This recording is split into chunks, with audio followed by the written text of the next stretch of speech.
What up, dudes? It's Gaz, and welcome back to the Warframe video. So we got another episode of This Week in Warframe. We go over the entire weekly reset, and this is the first full weekly reset of Nora's Mix Volume 6. We got the new Tenant Galaxian just released, and the Kuva Sobek also released too. So let's go over the weekly reset so you can see what you got, in addition to those new weapons in Warframe this week. I'll be live on stream after this video goes up, grinding out this weekly reset, so come on, stop by if you'd like to do some missions or whatever. Alright, let's get into the first weekly reset item with Teshin. I believe there should be an Umbra Forma today, if memory serves correctly. There's not actually, it should be next week, unfortunately. But we do have a shotgun ribbon for 75 steel essence, so there you go. And of course, there's always going to be Kuva and these relic packs here that are limited how many you can purchase per week. So yeah, shotgun ribbon at Teshin. You know, you can get like a Felarx ribbon. The Kuva Heck got buffed. It can now use the new, the old augment mod, Scattered Justice, for 200% extra multi-shot. And we might actually be using that on stream tonight for some high-level missions. There's also, you know, technically you can get a Sobek ribbon. They have low stats for the Kuva Sobek, but the normal Sobek still can hit really hard with that Acid Shells augment mod. But beyond these new items we're talking about right now, there's not a ton going on in Warframe. We have the new dev stream going to be on the 31st of this month.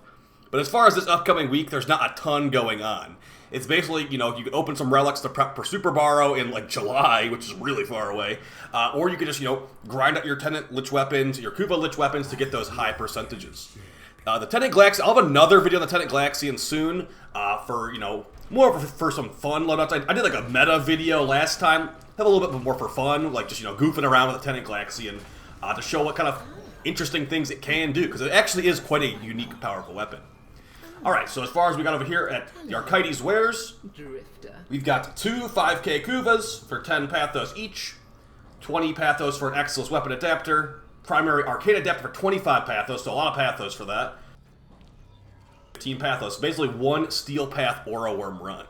Because you get 15 for a Steel Path one and 10 for a Normal Path one. There'll be other times. Alright, but as far as the Deep Archimedean and things like that, I think we did discover something that with the Deep Archimedean last week. It seems like if there is a hot fix to the game during the week, the Elite Archimedean and the Deep Archimedean, their modifiers seem to reset. So if I show you the modifiers in this Elite Archimedean and they reset and they're different for you at any point, that probably means there was a hot fix, okay? So just keep that in mind, that if there is a hot fix during the week, I'll probably cover it, but that would most likely mean the Elite Archimedean modifiers do get changed. So just heads up on that one. If you are noticing there's easy modifiers for me or like hard modifiers or vice versa. Let's see what we got over here. If you don't have access to this mission, or Bird 3 Shard for that matter, you need rank 5 with the Kavia Syndicate.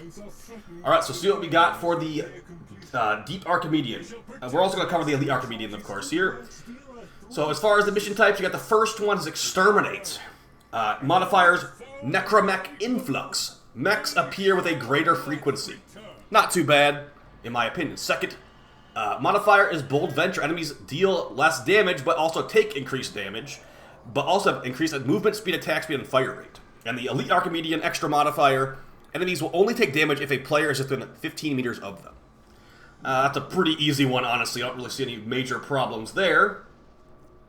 The second mission is Survival, with Hostile Support. The life support tower delivery is disabled. Mechs will spawn every 90 seconds and drop 6 life support modules when killed. If you have a good kill spawn flow, this doesn't really matter that much, but yeah, there will be no more life support towers, so make sure you destroy those mechs, basically. Team shot them. Hostile Regeneration, enemies will slowly regenerate health. And the final Elite Archimedean modifier, Alluring Archonids. The dog robot enemies will pull enemies in while they're charging their lightning AoE attack. So not too bad, as long as you stay relatively far away from them. The final mission is Alchemy. So we've got a Survival, Exterminate, and Alchemy here. The final mission, Alchemy, is going to have Hazardous Goods. The Elemental Grenades will deal the associated elemental damage to you while you're holding them, so be careful of those Toxin Grenades. Fortified Foes. Guardian Eximus units may be encountered, including Guardian Eximus mechs. And the final modifier, Entanglement. Allies within 4 meters of sight enemies have reduced movement and parkour velocity. Okay, so that doesn't sound that bad, actually. So as far as the individual or personal modifiers, you've got Powerless. All abilities are disabled until you kill 50 enemies. Not too bad. Use the Elite On-Call crew member. They'll get 50 kills right away for you. Frame Curse Syndrome. Activating an ability will do 50 damage to you. Not that bad either. Abbreviated abilities. ability duration reduced by 75%. That can be kind of annoying, depending on what kind of build and character you're playing here.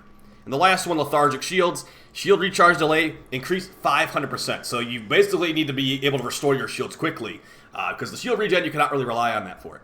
So as far as difficulty level this week, seems like a pretty easy week compared to some of the other ones we've had, where like basically if the boss fight at the end, it could be kind of hard survivability-wise for some players. But yeah, this week is super easy. Exterminate's always going to be an easy modifier for, relatively geared players. All right, so that's going to be your stuff from Lloyd. And for Bird 3's weekly shard, you've got the Amber Archon shard for 30,000 rep from Bird 3.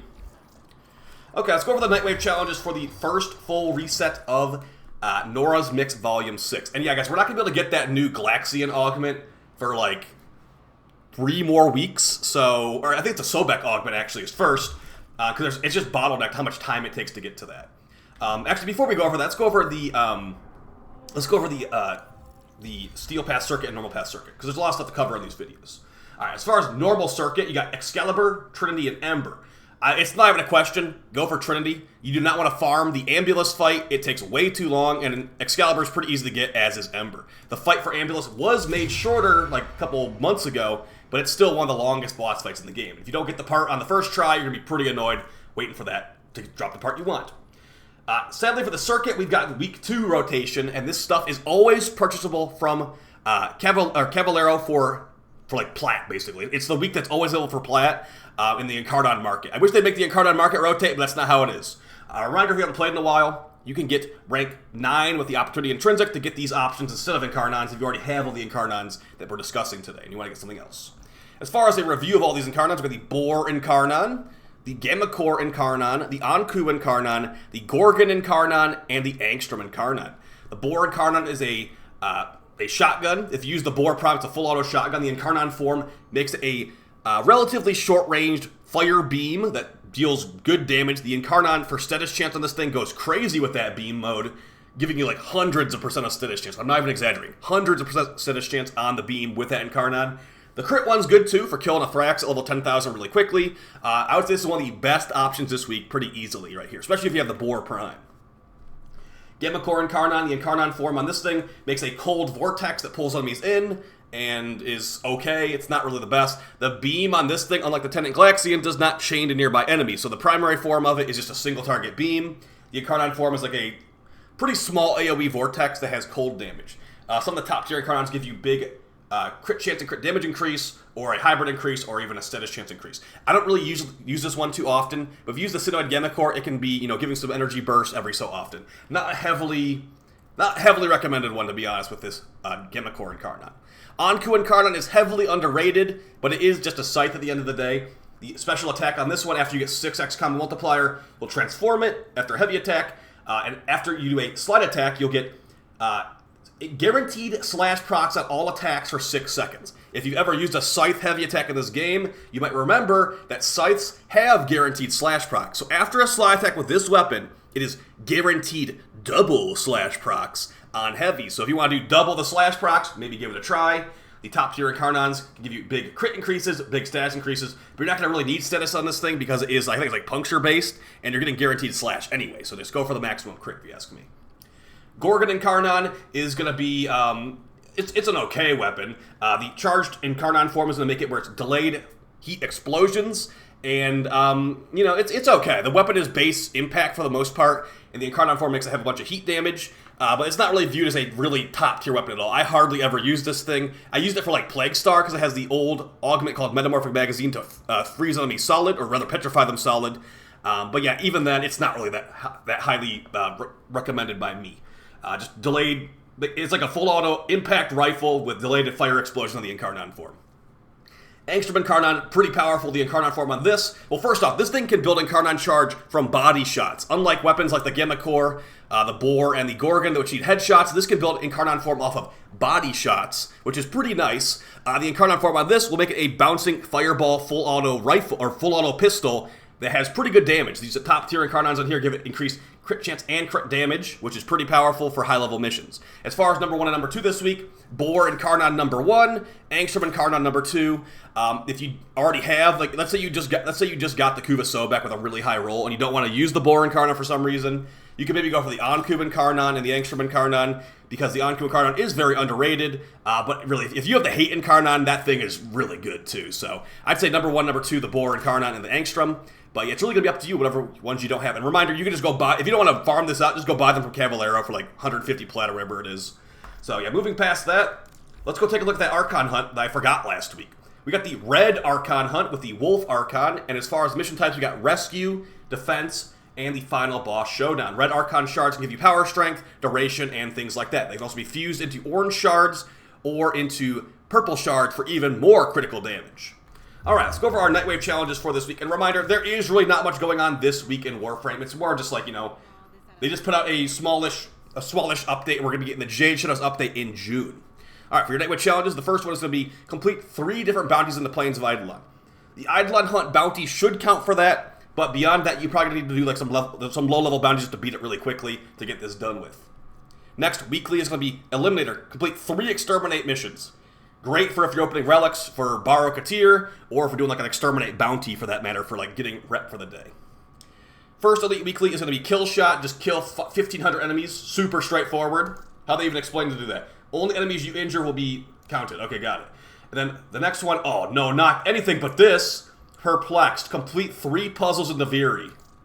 They are going to really make you work for that Nightwave rep. You have to go out and find these like puzzles in the environment. There's a good amount of them. Like usually involves like an owl. If you see like an owl in a like mismatched area in the map, that's going to be an indicator of where that puzzle is going to be. There's other puzzles besides just the owl. But yeah, good luck with that. I'm going to need some help with this one, honestly. I do not like doing these puzzles at all. As far as your permanent weeklies, kill 30 Eximus, complete 15 missions, and kill 500 enemies. This Elite Weekly kill shot is going to be so straightforward. Just basically 3 times the permanent weekly. For your Cred offering store, they love to change that sorting on me. They really do. But let's just go ahead and see what we have here. So you got the Orcan Reactors, enter Nihil's Obulette as well, normal Glaive Blueprint, and you got some helmets. They changed the sorting on me. I'm not a big fan of that, but we'll try to make it work. As far as other Mastery Fire besides just the normal Glaive, looks like only the Glaive is here. But you got tons of mods. You've got Brainstorm the Gracana giving infinite ammo. The recently reintroduced Bursting Mass augment for the Mulus Quanta. Got Corrosive Projection, EMP Aura, Sniper Scavenger, Rifle Scavenger. We've also got Napalm Grenades. Napalm Grenades was added back into the Nightwave this season. So if you want this, it's pretty decent on the Penta. Make it where it explodes on contact, and it also has a ton of extra status chance, and it makes the thing fire at base. So pretty interesting mod. It's just, you know, it's the Penta. I mean, yeah. And then that's basically it. The rest of the stuff, Prism Guard is good, but Prism Guard is here pretty often. And yeah, I'd say if you want to spend of your Nightwave creds on mods here, get Corrosive Projection, and maybe get just get Corrosive Projection, honestly. The rest of the stuff is forgettable. Prism Guard can be fun, but yeah, just basically Corrosive Projection. And that's going to be basically your Nightwave and your Incarnon Weekly Reset, guys. There's not a ton to talk about in Warframe right now as far as new things, but, you know, if you want to go grind out that Tenant Glaxian, grind out that Kuba Sobek, the time is now, because they just got added. Let's go over our Incarnon, or our Invigoration upgrades here, and a reminder, if you want to unlock this stuff, it's rank 5 with the Necrolisk Syndicate on Deimos to get this unlocked, and these are random per player per week, okay? So just because I have Volt and Citrine and Nidus doesn't mean you will have Volt, Citrine, and Nidus. But maybe you would. It's just RNG. Alright, let's see what we got. We got Volt, primary damage, and energy rate. Pretty good for Eidolon hunts, I'd assume. But, yeah, Eidolon hunts are not really as popular anymore after the VOS 4 was added to the game. For Nidus, we have ability duration and ability efficiency. Not too bad for Nidus, but also not the best. I've had crazy Nidus ones in the past with like power strength and stuff like that. So, okay one for Nidus. And for Citrine, we have status immunity and also increased secondary damage. For the way I usually play Citrine, this is pretty useful because I like to shield gate with her and I like to use the Latum with her crystals for guaranteed red crits. And when you're really playing high-level missions, a lot of status procs will be hitting you constantly, so this would be great for high-level missions with this tree. But yeah, guys, that's hopefully everything that you need to hear about this video. We're going to have the weekly reset going down on stream tonight, so come on, stop by. And yeah, I will see you guys in the next one. We'll have a new video on... Actually, I'm not even sure. I have plenty of videos I want to put up tomorrow, but I have to decide which one's going to end up being. We'll have another video on the Tenant Glaxian very soon. Maybe even another video with the Sobek very soon. But I think the Glaxian's more exciting, so we'll do another Glaxian video very, very soon. You guys take it easy. I'll see you next time. Peace!